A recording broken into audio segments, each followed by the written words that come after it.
A sharp cry pierced the quiet dawn as Willa Anderson woke to the sound of breaking glass and heavy footsteps.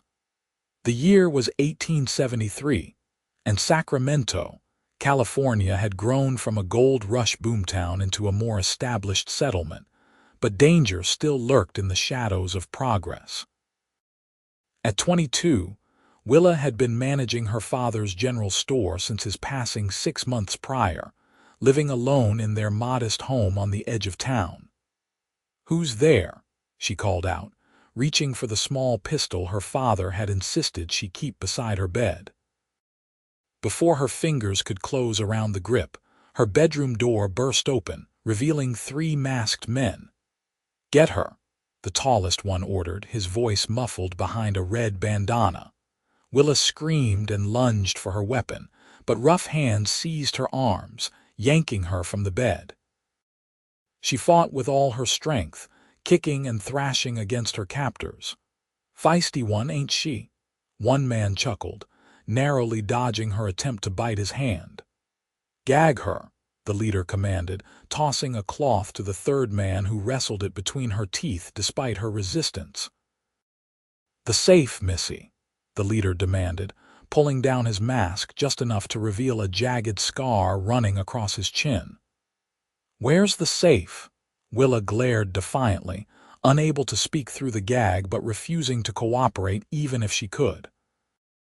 Her father's store had indeed been profitable, and there was a safe, but she'd sooner die than help these brutes find it. "Search the house," the scarred man ordered when it became clear she wouldn't help them. "She'll talk once we get her settled." The men ransacked her home, tearing through drawers and cupboards while Willa struggled against the ropes now binding her wrists. When they failed to locate the safe, the leader's patience evaporated. "Take her," he growled. "She'll talk after a night in the cellar."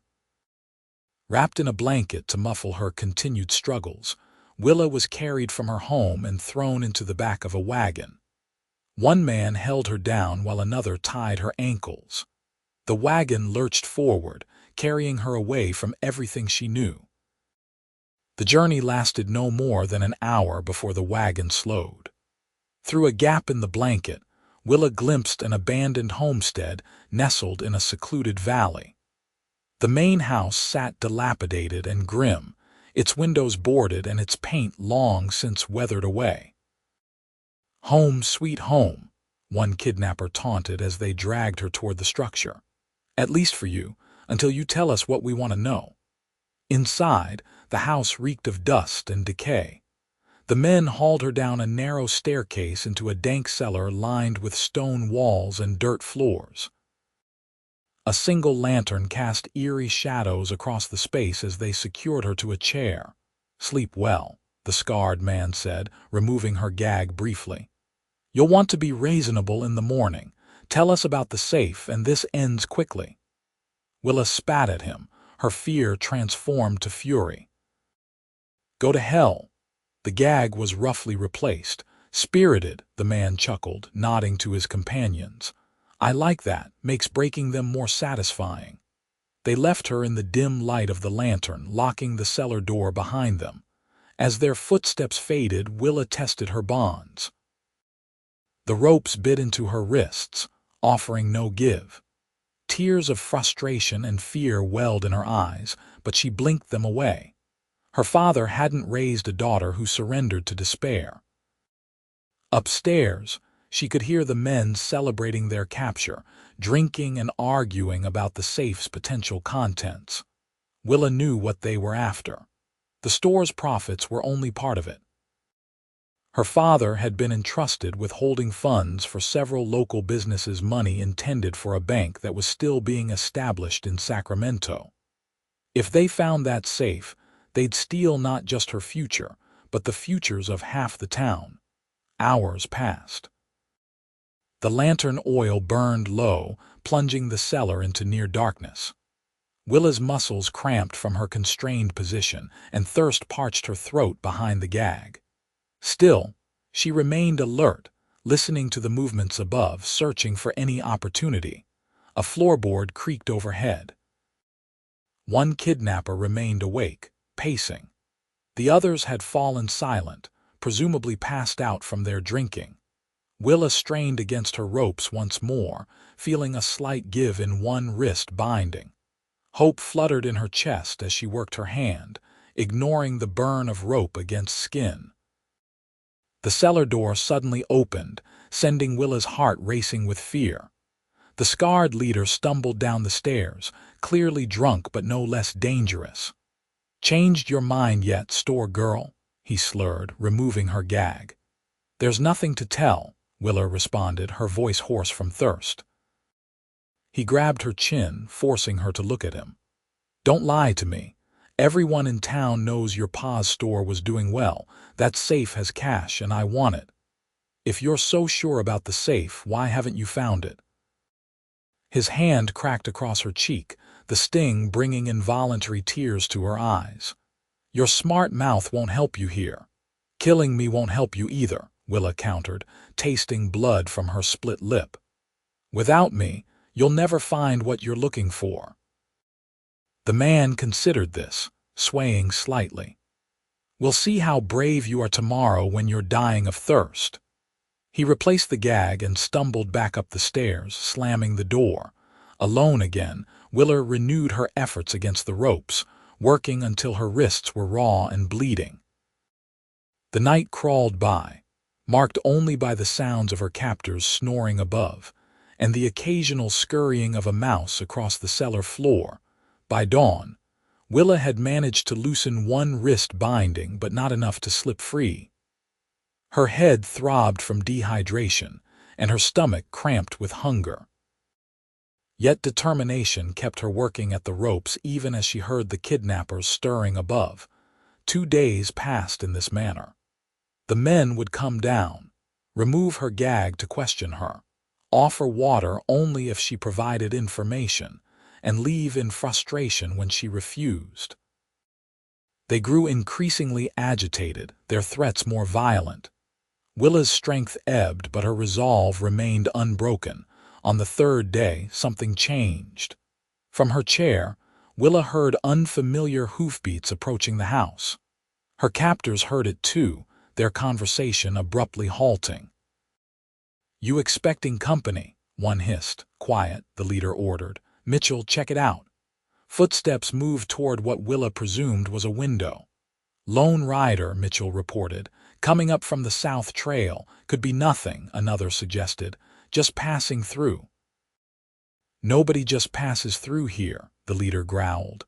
"Get ready, if they stop we might have trouble." The hoofbeats slowed, then stopped altogether. A moment of silence followed, broken by a clear, confident voice calling out. "Hello, the house." Willa's heart leaped. A potential rescuer. Or just another bandit. Either way, it represented change and perhaps opportunity. "What's your business?" the scarred leader called back, his voice carrying the forced casualness of someone hiding something. "Looking for water for my horse," the stranger replied. "Been riding since dawn." A pause, then the leader's voice again, still cautious but slightly relaxed. "Well, there's a pump out back. Help yourself." "Much obliged." Heavy boots crunched on gravel as the stranger presumably moved toward the back of the house. The kidnappers conferred in hushed tones. "Should we just let him go?" Mitchell asked. "We can't risk him seeing the girl if he comes inside," the leader decided. "If he starts getting too curious, put a bullet in him." Willa's chest tightened with anxiety. She couldn't let an innocent traveler die because of her. Working frantically at her loosened bonds, she finally felt her right hand slip free just as the sounds of a scuffle erupted above. A gunshot cracked. Something heavy fell. More shouts followed, then 2 more shots in rapid succession. A third. Silence descended, terrifying in its completeness. Willa froze, her freed hand clutching the arm of the chair. Had the stranger prevailed? Or were her captors now coming to kill her, the last loose end? Footsteps approached the cellar door. The latch lifted. Willa tensed, prepared to fight with her single free hand if necessary. The door swung open, revealing a tall figure silhouetted against the dim light from above. Not one of her kidnappers, this man moved differently, with a deliberate grace that spoke of confidence without arrogance. He descended the stairs slowly, a gun held cautiously before him.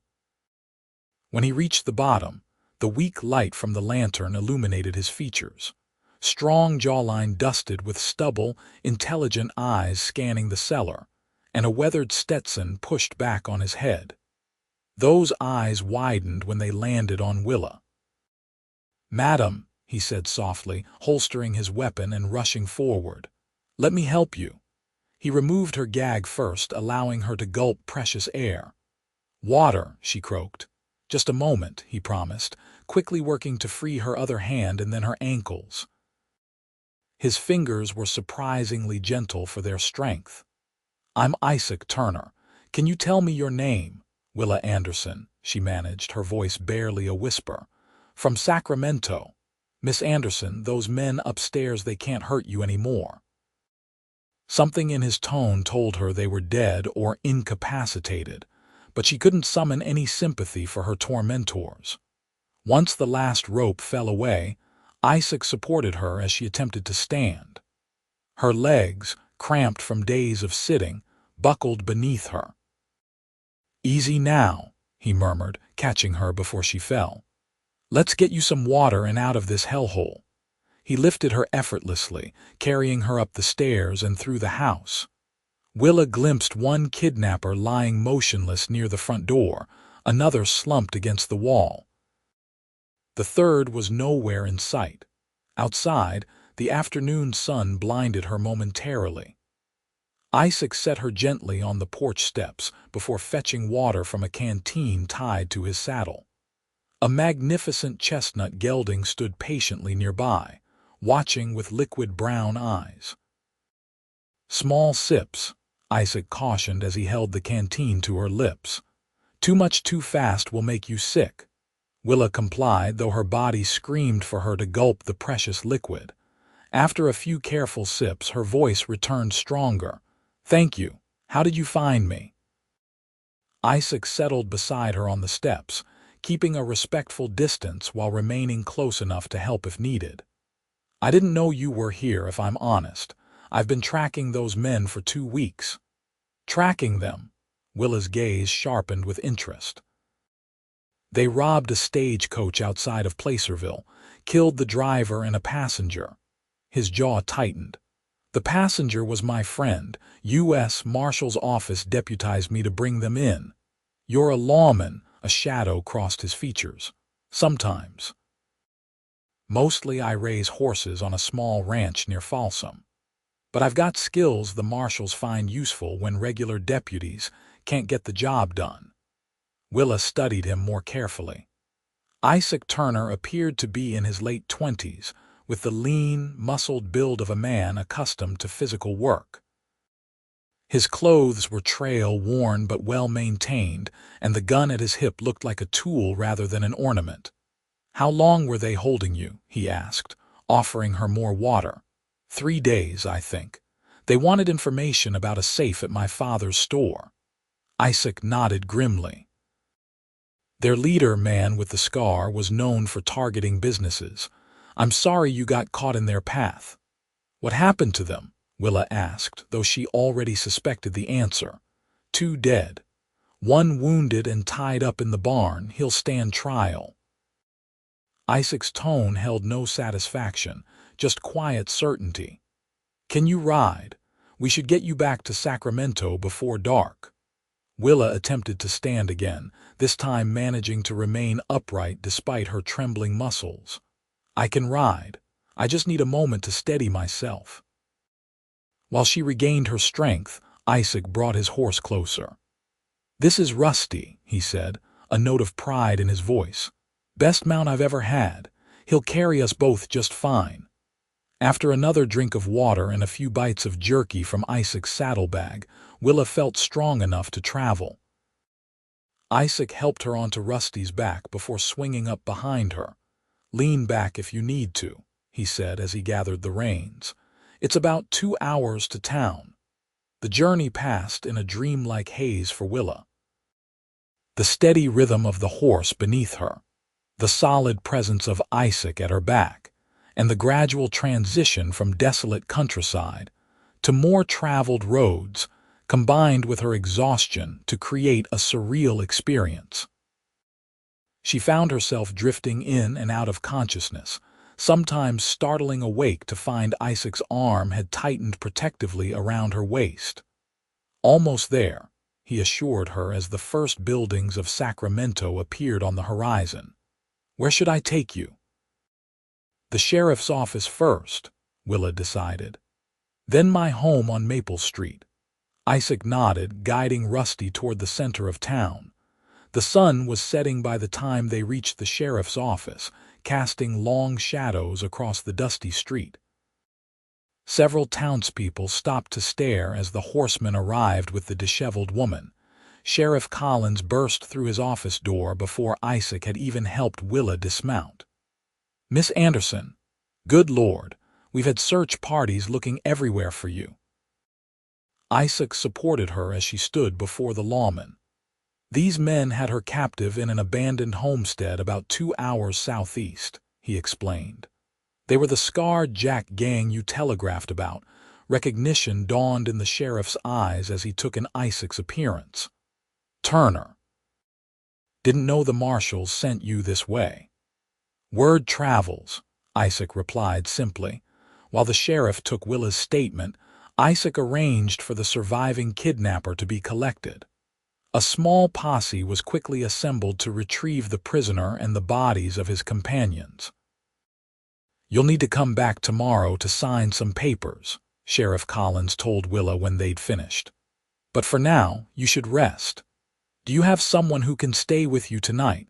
Before Willa could answer, a middle-aged woman pushed through the small crowd that had gathered. "She'll stay with us," announced Martha Donovan, the town seamstress and Willa's neighbor. "My husband's already gone to secure her house." Willa nodded gratefully, though a curious reluctance tugged at her. Something about Isaac Turner made her feel safe in a way she couldn't explain. The thought of him riding away caused an unexpected pang. As if sensing her thoughts, Isaac stepped forward. "If it's all the same to you, Sheriff, I'll be staying in town a few days. Need to write my report for the marshal's office." The sheriff agreed readily, and Martha took Willa's arm to lead her away. At the doorway, Willa paused to look back at her rescuer. "Mr. Turner, thank you. I owe you my life." Isaac touched the brim of his hat, those intelligent eyes holding hers for a beat longer than necessary. "No debt between us, Miss Anderson. I'm just glad I found you in time." The Donovan home was warm and welcoming, with Martha fussing over Willa like a mother hen. A hot bath was drawn, clean clothes provided, and a hearty stew served despite Willa's protests that she couldn't possibly eat so much after days of deprivation. "Small bites, dear," Martha advised. "You need your strength." After dinner, exhaustion overwhelmed Willa. She fell into the guest bed and immediately succumbed to a deep, dreamless sleep. She woke the next morning feeling as though she'd been reborn, the horrors of her captivity already beginning to recede like a bad dream. Martha was waiting with breakfast when Willa descended the stairs. "How are you feeling, dear?" "Much better, thank you." Willa accepted a cup of coffee gratefully. "I should check on the store today. I've been gone too long already." "Daniel has been opening it for a few hours each day," Martha assured her, referring to her husband. "The whole town's been pitching in looking for you." Willa felt a surge of gratitude for her community. "I'll need to thank everyone properly." "Starting with that handsome rescuer of yours," Martha remarked with a knowing smile. "He came by earlier to inquire after you." Heat rose in Willa's cheeks. Mr. Turner was just doing his duty. "MMHMM." Martha's expression remained skeptical. "He said he'd escort you to the sheriff's office when you're ready. He's waiting outside." Willa's hand rose unconsciously to smooth her hair. "At the cafe across the street." said he didn't want to hover. After breakfast, Willa changed into fresh clothes that Martha had fetched from her home. Her reflection in the mirror showed a face thinner than before, with dark circles under her eyes, but her spirit remained unbroken. She straightened her shoulders and went to meet her rescuer. Isaac stood when she entered the cafe, removing his hat. In the clear light of day, Willa could better appreciate his appearance. His hair was the color of burnished copper, and his eyes, which she now saw, were a striking shade of green, crinkled at the corners when he smiled. "Miss Anderson," he greeted her. "You're looking well." "Better than yesterday, certainly," she replied with a small smile of her own. "Though I believe we've moved past formalities, Mr. Turner. Please call me Willa." "Willa," he repeated, as if testing the feel of her name. "Then I'm Isaac to you." They walked together to the sheriff's office, where Willa provided a more detailed account of her ordeal. The surviving kidnapper had already confessed, hoping for leniency, and confirmed that they'd targeted Willa specifically for the rumored safe. "Your statement matches his," Sheriff Collins said, closing his notebook. "He'll hang for this and the stagecoach murders." "You're free to go about your business, Miss Anderson, though I'd suggest not staying alone for a while." "I can manage," Willa insisted, though the thought of returning to her violated home sent a shiver through her. Outside, Isaac fell into step beside her as they headed toward her store. "You know," he said casually, "I'll be in town for at least a week. Marshall's office wants a thorough report, and I need to give testimony about the gang." Willa glanced at him, understanding his unspoken offer. "Do you have lodging arrangements?" "The hotel above the saloon," Isaac replied with a grimace. "Not the quietest place." "I have a spare room," Willa found herself saying. "It would be safer than staying alone and quieter than the saloon." Isaac studied her face. "Are you certain? I wouldn't want to impose or cause gossip." "After what I've been through, town gossip seems rather trivial," Willa said with unexpected lightness. "Besides, you saved my life. The least I can offer is a decent place to sleep." "Then I accept," Isaac nodded, a hint of relief in his expression, "though I insist on paying room and board." "We can discuss terms later," Willa replied, stopping outside her store. "For now, I need to see what state my business is in." The Anderson General Store stood as a testament to her father's vision. Larger than most establishments in town, it carried everything from groceries to hardware, fabric to medicines. Inside, Daniel Donovan was helping a customer with a purchase of nails. "Willa," he exclaimed upon seeing her. "Thank the Lord you're safe. The customer, Mrs. Hargrove, immediately abandoned her purchase to embrace Willa. "The whole town's been worried sick when those awful men took you." "I'm fine now, truly," Willa assured them both, though the woman's words confirmed her suspicion that the kidnapping hadn't gone unwitnessed. "Thanks to Mr. Turner here." Daniel shook Isaac's hand firmly. "We're all in your debt, sir." Isaac accepted the thanks graciously but redirected the conversation. "How has the store been running in Miss Anderson's absence?" "Well enough," Daniel replied. "Different folks have been taking shifts. We couldn't let Henry Anderson's legacy falter, especially with Willa in danger." Tears pricked Willa's eyes at this demonstration of community support. "Thank you all. I'm ready to take the reins again now." "Are you sure that's wise?" Isaac asked quietly. "You've been through an ordeal." Willa straightened her spine. "Work is the best medicine for me. It's what my father would have wanted." The next few days established a surprising new routine. Willa reopened her store with her usual efficiency, while Isaac divided his time between writing his report for the marshal's office and helping around the store. His presence seemed to deter the curious townspeople who might otherwise have overwhelmed Willa with questions about her kidnapping. In the evenings, they would share meals in Willa's small kitchen, trading stories of their lives. Willa learned that Isaac had come west from Boston as a boy, his family seeking fortune in the gold fields. When that dream failed, his father had started a small horse ranch, which Isaac had expanded after his parents' deaths. "I never intended to work with lawmen," he admitted one night as they sat on her porch, watching fireflies dance in the gathering darkness. "But I've always had a knack for tracking, and when a friend asked for help finding stolen horses, one thing led to another." "Do you enjoy it?" Willa asked, noticing how his expression changed when he spoke of this work. Isaac considered the question. "Parts of it. I like the challenge of the hunt, using my wits against someone who doesn't want to be found. I like bringing justice to those who deserve it." He paused. "I don't like the killing, never have." "Yet you're good at it," Willa observed without judgment.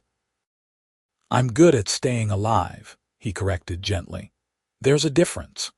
In turn, Isaac learned about Willa's upbringing as the only child of a widowed storekeeper, how she'd learned the business from the ground up, and her dreams of expanding to a second location in nearby Folsom. "Why Folsom?" he asked with interest. "It's growing since the prison was built, and the railroad makes shipping easier." Willa smiled. "Plus, I heard there's good horse country out that way." Isaac's answering smile sent an unexpected warmth through her. "The best in the state, if you ask me." As the days passed, Willa found herself watching the clock, anticipating Isaac's return from his meetings with the sheriff. Their conversations flowed easily, covering everything from books they'd read to their hopes for the future. At night, knowing he was just across the hall, Willa slept more soundly than she had since before her father's death. For his part, Isaac found himself inventing reasons to extend his stay in Sacramento. The marshal's report was completed within 3 days, his testimony given on the 4th. Yet he lingered, telling himself it was concern for Willa's safety that kept him from returning to his ranch. On their 6th evening together, Isaac returned from town with a small parcel wrapped in brown paper. "I saw this and thought of you," he said, handing it to Willa as they sat down to dinner. Inside was a delicate silver hair comb adorned with tiny pearl flowers. "Isaac, it's beautiful," Willa breathed, running her fingers over the intricate design. "You mentioned your mother had one similar," he explained, a hint of color rising in his cheeks. "I know it's not the same, but it's perfect," Willa interrupted, impulsively reaching across the table to squeeze his hand. The touch sent a current between them, and for a moment neither spoke. Isaac cleared his throat. "I received a telegram today. The marshal needs me back in Folsom by next week. There's a situation requiring attention." Disappointment crashed through Willa with surprising force. "I see. Well, you've certainly stayed longer than duty required." "It wasn't duty that kept me here," Isaac said quietly, his eyes holding hers. The admission hung between them, loaded with unspoken feelings. Willa's heart raced as she realized the depth of her attachment to this man who had entered her life so unexpectedly. "What was it then?" she asked, her voice barely above a whisper. Isaac's hand turned beneath hers, his fingers intertwining with her own. "I think you know, Willa." That night sleep eluded them both. Willa lay awake, replaying their conversation and the gentle way Isaac had kissed her hand before retiring to his room. In the morning, she found him already in the kitchen, coffee brewing and a determined set to his shoulders. "I've been thinking," he began without preamble, "about Folsom." Willa poured herself coffee, trying to ignore the flutter of hope in her chest. "What about it? You mentioned wanting to open a second store there." Isaac's fingers tapped a nervous rhythm on the table. "I know a building that might suit. It's near my ranch, actually. Used to be a mercantile before the owner retired last year." Willa set down her cup. "Are you suggesting a business venture, Mr. Turner? A smile tugged at his mouth. "I'm suggesting you consider Folsom for your expansion sooner rather than later. Perhaps even ride out with me to look at the property." "And would I stay at your ranch during this inspection?" Willa asked boldly, surprising herself with her forwardness. Isaac's eyes darkened. "I would never presume to suggest anything improper, Miss Anderson." "Of course not," she agreed, hiding her smile behind her cup. "Though I do have an aunt in Folsom who might provide suitable accommodation." "Perfect." Isaac's relief was visible. "We could leave tomorrow if your business here can spare you." Willa thought of the store, of Sacramento, of the home that had never quite felt the same since her father's passing, and her own traumatic kidnapping. The idea of a fresh start with Isaac nearby held undeniable appeal. "Tomorrow," she agreed. "I'll speak with Martha about watching the store for a few days." The journey to Folsom took most of the following day. They traveled by stagecoach, their horses following behind with their luggage. Willa found herself enjoying the adventure, especially with Isaac beside her, pointing out landmarks and sharing stories of the region. "There," he said as they crested a hill in the late afternoon. "That's Folsom ahead." The town sprawled along the American River, larger than Willa had imagined and humming with activity. The prison dominated one end, its imposing walls a stark contrast to the bustling commercial district and neat residential streets. "It's grown since I was last here," Willa remarked as the stagecoach rolled down the main street. "The railroad brought new life," Isaac explained, "and the prison means steady employment for many." After securing rooms at the hotel, Isaac insisted on propriety, despite Willa's teasing suggestion that her fictitious aunt might accommodate them. Both they walked to the building Isaac had mentioned. The former mercantile stood on a corner lot near the center of town, its wide windows currently covered with paper but its structure sound. "The owner was Benjamin Hayes," Isaac explained as they peered through a gap in the window covering. "Good man. Retired to San Francisco to live with his daughter after his wife passed." "It's larger than I expected," Willa observed, already envisioning shelves and counters, merchandise displays and customers. "He's asking a fair price," Isaac continued. "I could arrange a meeting with his lawyer tomorrow if you're interested." Willa turned to study his face in the fading light. "You've given this considerable thought." Isaac met her gaze steadily. "I have." "Why?" His hand rose to brush a strand of hair from her cheek, the touch sending warmth cascading through her. "Because I can't stop thinking about you, Willa Anderson. Because the idea of you being 30 miles away in Sacramento instead of here, where I could see you every day, is more painful than I care to admit." Willa's breath caught. "Isaac, I know it's too soon," he continued hurriedly. "We've known each other barely a week. But I've never felt this way about anyone before." "Neither have I," Willa admitted softly. "It terrifies me." Isaac's expression softened. "What does?" "How quickly you've become important to me. How much I dread returning to Sacramento without you." The confession hung between them, honest and vulnerable. Isaac's hand cradled her cheek, his thumb tracing her lower lip. "Then don't go back," he whispered. "Stay here. Build your new store. Give us time to discover what this could be." "It's madness," Willa murmured, even as she leaned into his touch. "The best kind," Isaac agreed, bending slowly to press his lips to hers. The kiss was gentle at first, a question rather than a demand. When Willa responded, rising on her toes to deepen the connection, Isaac's arms encircled her waist, drawing her closer. The world narrowed to the sensation of his mouth on hers, the solid warmth of his chest against her palms, the racing of her heart.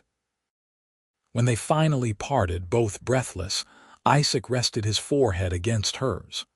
I should return you to the hotel before I forget myself entirely. Willa nodded, though she made no move to step away. Tomorrow we'll meet with the lawyer. Isaac's smile was radiant. Does that mean you're considering staying? I'm considering many things, Mr. Turner, Willa replied with newfound confidence. A new store among them. The following day was a whirlwind of activity. The meeting with Benjamin Hayes's lawyer went smoothly, with Willa making an offer on the property contingent upon inspection. Isaac then took her to his ranch, a modest but well-maintained spread about 3 miles outside town. "It's beautiful," Willa exclaimed as they rode up the long drive lined with cottonwood trees. The main house sat on a gentle rise, overlooking pastures where horses grazed peacefully. "It's not grand," Isaac said, a note of pride nevertheless evident in his voice. "But it's mine, free and clear. 10 acres of good grazing land, the house and the barn." "How many horses do you keep?" Willa asked, noticing the quality of the animals in the nearest pasture. "Currently 15. Mostly quarter horses with a few thoroughbred crosses. I breed them for strength and intelligence, not just speed." Isaac helped her dismount in front of the house, his hands lingering at her waist. "Would you like to see inside?" The house revealed a man of simple tastes but refinement. The furniture was sturdy and well crafted, the rooms clean if somewhat sparse in decoration. A bookshelf in the sitting room held an impressive collection, everything from Shakespeare to recent scientific publications. "You read widely," Willa observed, running her fingers along the spines. "Winter evenings are long," Isaac replied with a shrug. "And I've always believed that a man should educate himself whenever possible." The kitchen was large and surprisingly well equipped. "Do you cook?" Willa asked, noting the organized shelves and clean surfaces. "Poorly," Isaac admitted with a laugh. "But I manage. Mrs. Guthrie from town comes twice a week to help with the more ambitious meals and the laundry." After touring the house, Isaac showed her the barn and introduced her to his prized stallion, a magnificent black thoroughbred named Thunder. "He's the future of my breeding program," Isaac explained as the horse nuzzled his pocket for treats. "Intelligence to match his speed and stamina." Willa watched Isaac with the animals, noting the gentleness in his hands and voice, such a contrast to the man who had efficiently dispatched her kidnappers. This duality fascinated her, the capable protector and the thoughtful rancher existing in the same person. "What are you thinking?" Isaac asked, catching her contemplative expression. "That you're full of surprises, Isaac Turner," he smiled, leading her back toward the house. "As are you, Willa Anderson. Not many women would have survived what you endured with such courage." "I didn't feel courageous," she admitted as they settled on the porch swing. "I was terrified." "Courage isn't the absence of fear," Isaac said, taking her hand in his. "It's facing that fear and continuing anyway." The intimacy of the moment, the isolation of the ranch, and the growing connection between them created a charged atmosphere. When Isaac leaned in to kiss her again, Willa met him halfway, her free hand rising to touch his face. This kiss was different from their first, deeper, more urgent. Isaac's arms drew her closer until she was practically in his lap, her fingers tangling in his hair as his mouth explored hers. The swing creaked beneath them, a rhythmic counterpoint to their accelerating heartbeats. It was Isaac who finally pulled away, his breathing ragged. "We should return to town," he said reluctantly. "Before I forget I'm a gentleman." Willa nodded, equally breathless, though part of her wondered what would happen if they did forget, just for a little while. The thought both thrilled and frightened her. The ride back to Folsom passed in companionable silence, both lost in thoughts of what the future might hold. At the hotel, Isaac kissed her hand formally, mindful of watching eyes in the lobby. "Tomorrow, "I'll take you to see more of the area," he promised. "Help you decide if Folsom is where you want to be." "I think I'm already decided," Willa replied softly, "but I welcome the tour nonetheless."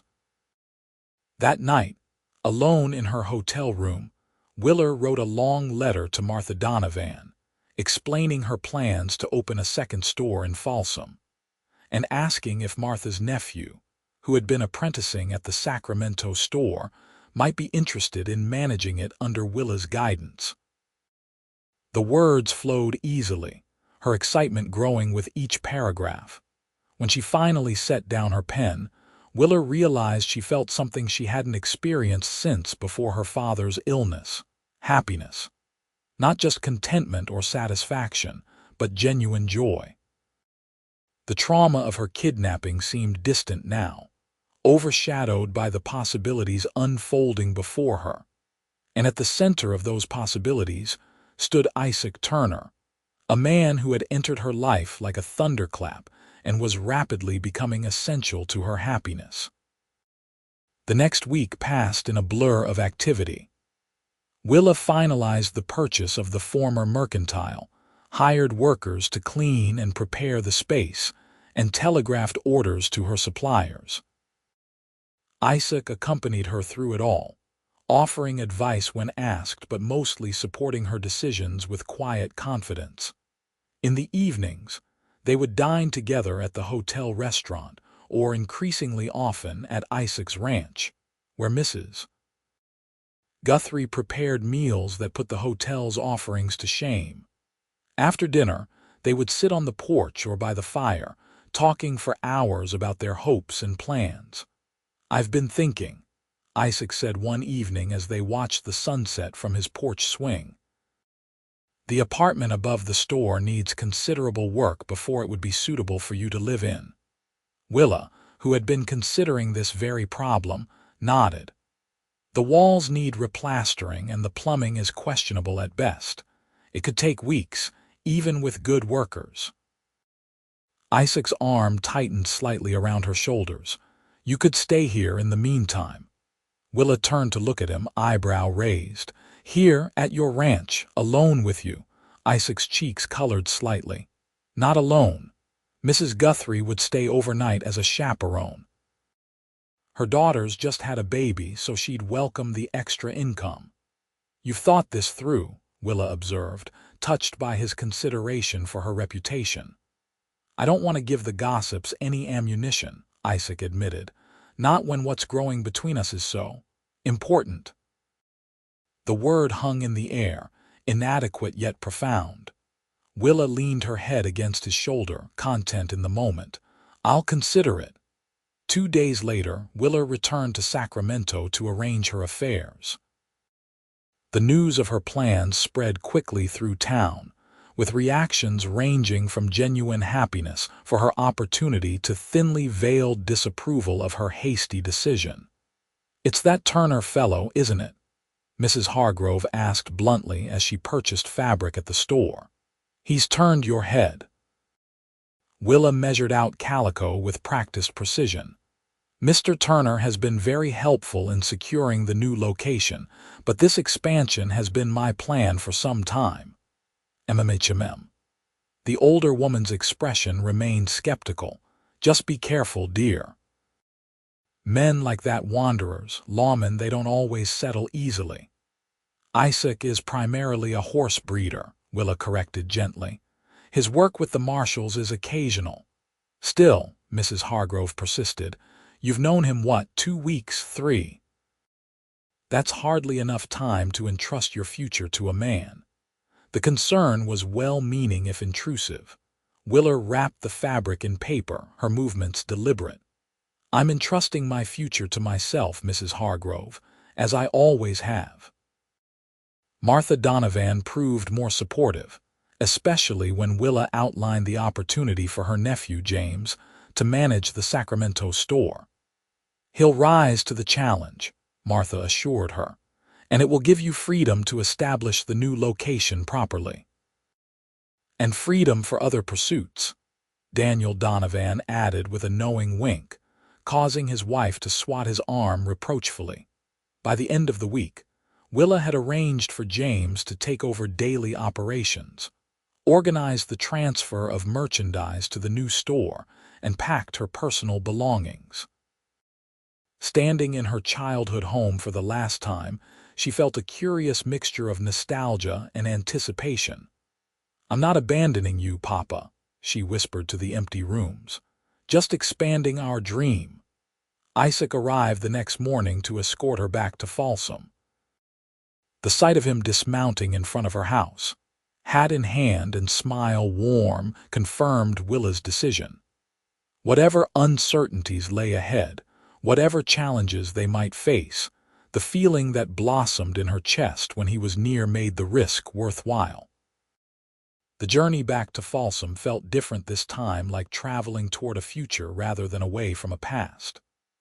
Isaac seemed to sense her mood, filling the hours with stories and plans that included her in ways both thrilling and terrifying. "Thunder seems to have taken a liking to your mare," he remarked casually as they neared Folsom. "I was thinking, if you're agreeable, we might arrange a breeding next spring." The suggestion carried layers of meaning that weren't lost on Willa. "Are you proposing a business arrangement, Mr. Turner?" His smile held secrets. "For now, let's call it a partnership. The foal would be yours, of course." "A generous offer," Willa replied, matching his tone, "though I'm not sure where I would keep a horse in town." "My pastures have plenty of room," Isaac countered smoothly, "for as many horses as you might acquire." The implication hung between them, neither ready to voice it directly yet both aware of its presence. By the time they reached Folsom, an understanding had formed, unspoken but palpable. The apartment above the store proved even more challenging than anticipated. Water damage had weakened the floor in one corner, necessitating structural repairs before any cosmetic improvements could begin. 6 weeks at minimum, the contractor informed them after his inspection. And that's assuming the lumber arrives on time. Willa's dismay must have shown on her face, for Isaac immediately stepped forward. "Miss Anderson will need alternative accommodations in the meantime. Please ensure all work is completed to the highest standard, regardless of time." Later, as they walked from the store toward the hotel, Isaac broached the subject again. "My offer still stands. The ranch house has 3 bedrooms and Mrs. Guthrie has agreed to stay as chaperone." Willa considered the proposal. Living under the same roof as Isaac, even with a chaperone, would blur the boundaries they'd carefully maintained. Yet the alternative, weeks in a hotel room while her savings dwindled, held little appeal. "People will talk," she noted, though her tone lacked conviction. "People always talk," Isaac replied with a shrug. "Would you rather give them the satisfaction of controlling your decisions?" Put that way, the answer was clear. "When can I move in, Mrs.?" Guthrie proved to be a delightful companion, her motherly presence dispelling any awkwardness Willa might have felt as she settled into the ranch house. In her 60s, with iron-gray hair and keen eyes that missed nothing, the housekeeper maintained a cheerful efficiency that kept the household running smoothly. "Mr. Turner's never brought a lady friend to stay before," she confided to Willa on the 3rd day as they prepared vegetables for dinner. "He must think very highly of you." "We're business associates," Willa replied automatically, though the words sounded hollow even to her own ears. "Mrs." Guthrie's knowing smile suggested she wasn't fooled. "Of course, and I'm the Queen of England." Living at the ranch quickly established new rhythms in Willa's life. Mornings began early, with breakfast shared before Isaac headed to the pastures and Willa to her store. The work of setting up the new business was exhausting but exhilarating, each day bringing visible progress toward her goal. Evenings were for connection. Sometimes they rode together, Isaac showing Willa the boundaries of his property and the beauty of the surrounding countryside. Other times they sat by the fire, reading aloud or simply talking until Mrs. Guthrie's tactful cough reminded them of the hour. And always, there were the moments in between hands brushing as they passed dishes at dinner, eyes meeting across a room, the electricity of near touches and almost kisses that left them both breathless with anticipation. "This is torture," Isaac murmured one evening as they stood on the porch, the night air cool around them. Mrs. Guthrie had retired early with a headache, leaving them momentarily unsupervised. "Having you so close yet not being able to."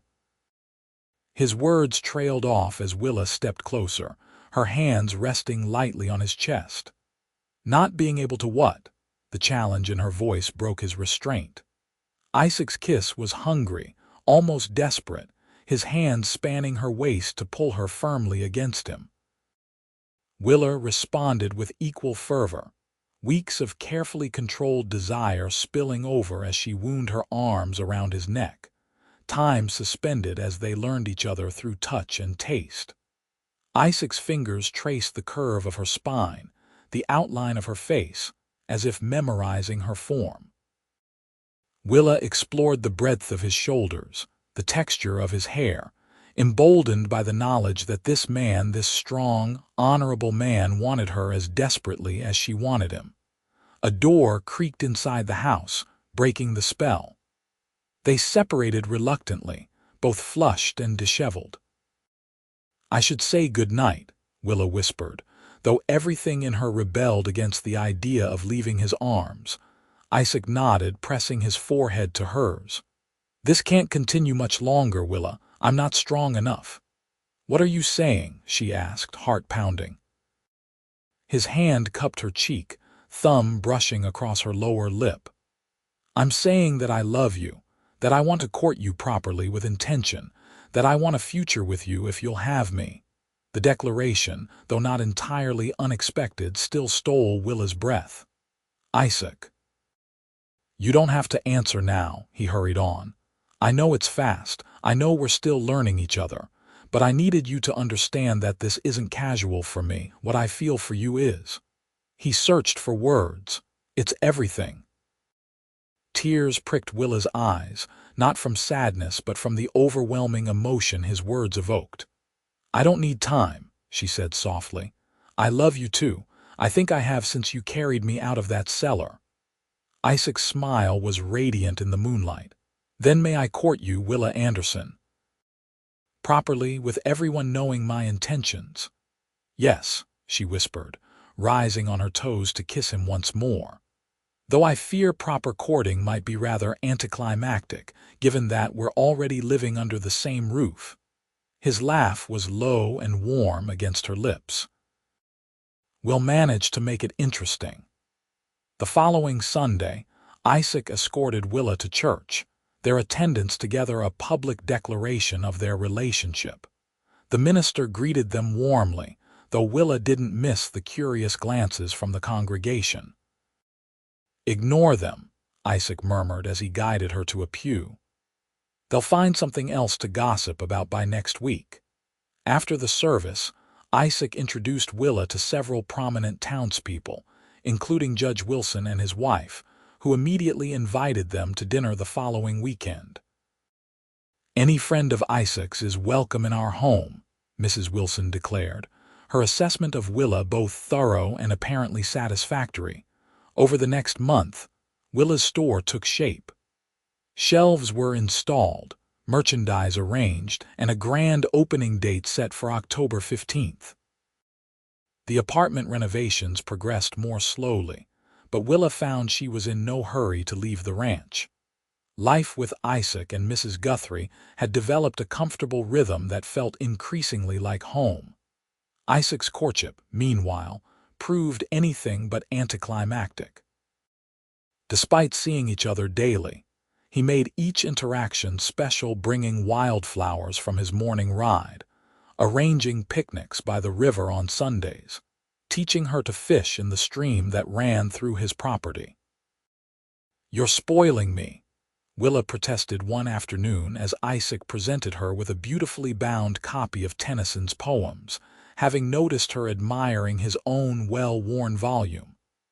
"I'm honoring you," he corrected, his expression serious. "The way a man should honor the woman he loves." Such moments sincere, unguarded declarations of his feelings never failed to humble Willa. Her own upbringing had been loving but practical, with her father expressing affection through actions rather than words. Isaac's willingness to voice his emotions continually surprised and delighted her. As October approached, bringing with it cooler temperatures and the promise of autumn, Willa's store preparations reached their final stages. The grand opening was scheduled for Saturday, with advertisements placed in both the Folsom and Sacramento newspapers. "Are you nervous?" Isaac asked the night before, finding Willa on the porch swing long after dinner had concluded. "Terrified," she admitted as he settled beside her. "What if no one comes? What if they do come but don't buy anything? What if—" Isaac silenced her worries with a kiss, gentle but effective. "The store is beautiful. Your merchandise is carefully selected. The people of Folsom have been waiting for a proper general store since Benjamin Hayes retired." "You're right," Willa sighed, leaning against him. "I'm being foolish." "Not foolish, human." His arm encircled her shoulders. "But I have complete faith in you, Willa Anderson. You're the most capable person I've ever known." His confidence bolstered her spirits, as it had so many times since they'd met. Willa marveled again at how quickly he had become her anchor, her partner in both business and life. "I've been thinking," she said after a comfortable silence, "about the apartment." Isaac tensed slightly beside her. "What about it?" "The contractor says it will be finished next week." Willa chose her words carefully. "I should probably start packing my things." "If that's what you want," Isaac replied, his tone deliberately neutral. Willa turned to face him, needing to see his expression. "What do you want, Isaac?" The question hung between them, loaded with significance. Isaac's eyes searched hers, serious and intent. "I want you to stay. Not as a temporary arrangement, not as a guest. I want you here with me always." "Are you proposing, Mr. Turner?" Willa asked softly, heart hammering in her chest. "Not yet." Isaac took both her hands in his. "When I do, it will be done properly with a ring, on one knee, having spoken to whatever family you consider important. But I am asking for your patience, for the chance to continue building what we've started." Willa considered his words, the sincerity behind them, and the life they were creating together. "The apartment can wait," she decided. "I'm in no hurry to leave here." The relief in Isaac's expression was palpable, and when he kissed her, Willa felt the promise of forever in his touch. The store's opening day exceeded all expectations. From the moment Isaac unlocked the doors at 8 o'clock, a steady stream of customers filled the space, exclaiming over the variety and quality of merchandise. By noon, Willa had sold out of several items and was keeping a list of special orders. "You're a success," Isaac murmured during a rare quiet moment, pride evident in his voice. "Though I never doubted it for a moment." The celebration continued that evening with a small party at the ranch. Martha and Daniel Donovan had traveled from Sacramento for the occasion, along with James, who reported that the original store was running smoothly in Willa's absence. Judge Wilson and his wife attended, as did several other prominent Folsom residents who had quickly accepted Willa into their community. As the guests mingled on the porch and in the front parlor, Willa found herself drawn to the quiet of the kitchen. The day's triumph left her exhilarated but exhausted, and she welcomed a moment alone to gather her thoughts. She wasn't surprised when Isaac found her there, leaning against the counter with a glass of lemonade. He always seemed to know when she needed space and when she needed him. "Hiding from your admirers," he teased gently, moving to stand beside her. Just catching my breath, Willa replied with a smile. It's been quite a day. The first of many successes, I imagine. Isaac's hand covered hers on the countertop. You were magnificent. The simple praise warmed her more than the elaborate compliments of the townspeople. We did it together, she reminded him. I couldn't have managed without your help. You underestimate yourself. Isaac turned to face her fully.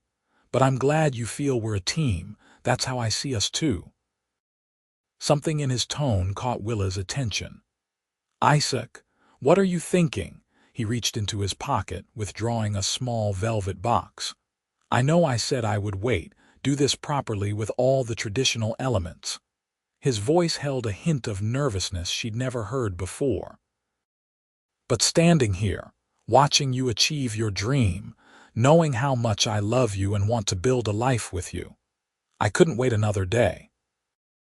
Willa's breath caught as Isaac dropped to one knee, opening the box to reveal a delicate gold ring set with a small but perfect diamond flanked by tiny sapphires.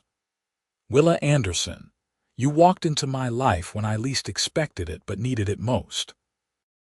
You've shown me courage, determination, and a capacity for love that humbles me daily. Would you do me the extraordinary honor of becoming my wife? Tears blurred Willa's vision as emotion overwhelmed her. This man, who had saved her life in more ways than one, was offering her a future brighter than any she could have imagined. Yes, she whispered, then louder. Yes, Isaac Turner, I will marry you. His smile was radiant as he slipped the ring onto her finger, then rose to gather her in his arms. Their kiss sealed the promise between them, tender yet passionate, a beginning rather than an ending. A throat cleared from the doorway, interrupting the moment. Martha Donovan stood there, her expression a mixture of embarrassment and delight. I was just looking for more cups, but I see you're occupied. Isaac laughed, keeping one arm firmly around Willa's waist. Actually, Mrs. Donovan, your timing is perfect. Willa has just agreed to marry me. Martha's squeal of excitement brought the other guests running. Suddenly, the kitchen was full of people offering congratulations, admiring the ring and speculating about wedding dates. Through it all, Isaac kept Willa close, his steady presence an anchor in the swirl of attention. Later that night, after the guests had departed and Mrs.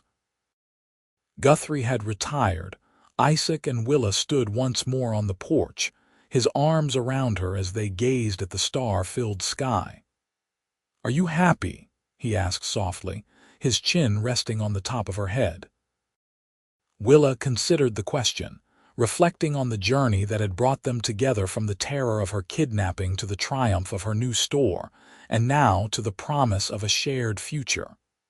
Completely, she answered, turning in his embrace to look up at him. Are you? More than I ever thought possible. Isaac's hand caressed her cheek. When I found you in that cellar, I was focused on bringing criminals to justice. I never imagined I was also finding the love of my life.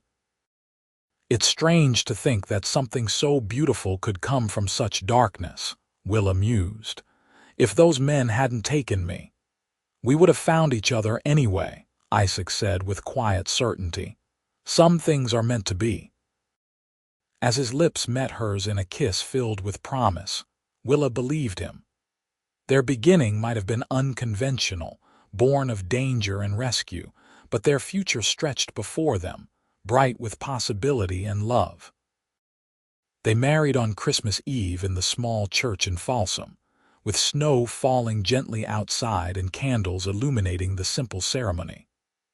Willa wore a gown of cream-colored silk that Martha had helped design, with the pearl-adorned hair comb Isaac had given her securing her veil. Isaac, resplendent in a new suit, waited at the altar with an expression of such joy that it brought tears to the eyes of even the most stoic guests. I, Isaac, take you, Willa, to be my lawfully wedded wife, he vowed, his voice steady and sure. To have and to hold from this day forward, for better, for worse, for richer, for poorer in sickness and in health to love and to cherish, till death do us part." Willa's responding vows were equally heartfelt, spoken through happy tears as she promised her life and love to the man who had captured her heart in the most unexpected way. After the ceremony, the celebration moved to the ranch house, transformed by Mrs. Guthrie and a team of helpers into a winter wonderland of greenery and ribbons. Guests danced in the cleared parlor, dined on a feast that would be remembered for years to come, and toasted the newlyweds with genuine affection. As midnight approached, the last guests departed, leaving the new couple alone for the first time as husband and wife. Mrs. Guthrie had moved to her daughter's home the previous day, her services as chaperone no longer required. "Welcome home, Mrs. Turner," Isaac murmured as he carried Willa across the threshold of their bedroom. "I like the sound of that," Willa replied, her arms looped around his neck. "Though I think I'll keep Anderson for the store. Anderson's general merchandise has a better ring than Turner's." "Whatever you wish," Isaac agreed easily, setting her gently on her feet. "As long as you're mine." "Always," she promised, reaching up to loosen his tie. "From the moment you found me, I think I was already yours." Their first night as husband and wife was everything Willa had dreamed: tender, passionate, and filled with discoveries that left them both breathless. In Isaac's arms, she found a completion she hadn't known was missing, a partnership of equals that transcended physical desire. The winter months passed in a contented blur as they established routines as a married couple. Willa divided her time between the store, which continued to thrive, and the ranch, where she discovered an unexpected affinity for horse breeding. Isaac supported her endeavors wholeheartedly, taking pride in her business acumen while teaching her about his own passion for horses. By spring, they had settled into a rhythm that suited them both. The store had become a cornerstone of Folsom's business district, with Willa's flair for merchandising and customer service drawing patrons from surrounding communities. Isaac's breeding program flourished as well, with several of his horses winning regional competitions and attracting buyers from as far away as San Francisco. Their personal happiness found expression in myriad ways, from quiet evenings by the fire to spirited discussions over dinner, from passionate nights to peaceful mornings. They disagreed occasionally, as all couples do, but faced challenges together, strengthened by the trust and respect they'd built. In May, as wildflowers carpeted the hills around the ranch, Willa shared news that would change their lives once more. "I visited Dr. Morris today," she told Isaac as they sat on their porch swing watching the sunset. "He confirmed what I've suspected for a few weeks now." Isaac's brow furrowed with concern. "Are you ill?" "Not at all." Willa took his hand, placing it gently over her still flat abdomen. "Quite the opposite. We're going to have a baby, Isaac. Around Thanksgiving, the doctor thinks." The wonder that transformed his features was something Willa knew she would remember forever. "A baby," he whispered, eyes wide. "We're having a baby," Willa nodded, her own eyes filling with happy tears. "Are you pleased?" "Pleased?" Isaac laughed, gathering her into a careful embrace. "I'm ecstatic. Oh, Willa, my love, you've given me everything I never knew I wanted." The months of pregnancy brought new dimensions to their relationship. Isaac's protective instincts intensified, though he was careful not to smother Willa's independence. For her part, Willa found herself softening, allowing herself to lean on her husband's strength when fatigue or discomfort overwhelmed her. Their child arrived on a crisp November evening after a labor that tested Willa's legendary determination. Isaac remained by her side throughout, his steady presence a comfort even as her pain mounted. "It's a boy," the midwife announced as newborn cries filled the bedroom. "A fine, healthy son." Isaac's eyes shone with unshed tears as he cradled his son for the first time. "He's perfect," he breathed, carefully transferring the swaddled infant to Willa's arms, just like his mother. They named him Henry Isaac Turner, honoring both Willa's father and his own.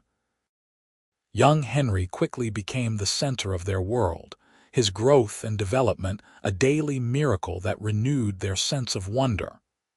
"I never imagined this kind of happiness," Willa confessed one evening as they watched their son sleeping in his cradle. "When those men took me, I thought my life might end in that cellar." Isaac's arms tightened around her. "I still have nightmares sometimes about finding you too late."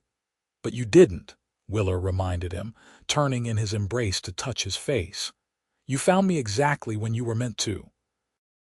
"And saved myself in the process," Isaac added, pressing a kiss to her palm.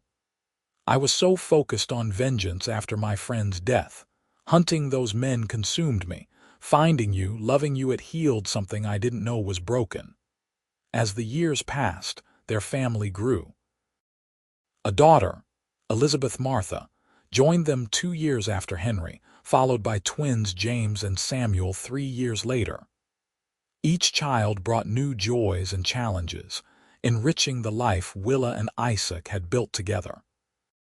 The store expanded to a 3rd location in nearby Auburn, managed by one of Willa's trusted employees while she oversaw operations from Folsom. Isaac's horse breeding business gained national recognition, with several of his stallions sought after for racing and breeding stock. Through it all, they remained partners in every sense, supporting each other's dreams, sharing burdens, and celebrating triumphs together. Their love, born in the most unlikely circumstances, deepened with each passing year, weathering difficulties and growing stronger through shared experiences. On their 10th anniversary, Isaac surprised Willa with a journal bound in soft leather. "I had this made for you," he explained as she ran her fingers over the embossed cover. "I thought you might want to write our story someday." "Our story," Willa echoed, opening the blank pages. "From that cellar to now," Isaac clarified, his eyes holding the same tenderness they'd shown on their wedding day. "A reminder that sometimes the darkest moments lead us to the brightest futures." Willa considered the suggestion. Reflecting on the journey that had brought them to this point, the fear and pain of her kidnapping transformed by love into the foundation of a life more beautiful than she could have imagined. "I think I will," she decided, setting aside the journal to embrace her husband. "Though no words could truly capture what you mean to me, Isaac Turner." "Then show me," he whispered against her lips. "We have a lifetime to write our story, one day at a time." And in the home they had created together, surrounded by the family that was their greatest joy, Willa did exactly that, showing Isaac with every touch, every smile, every shared moment, the depth of a love that had begun in darkness but would forever be their light.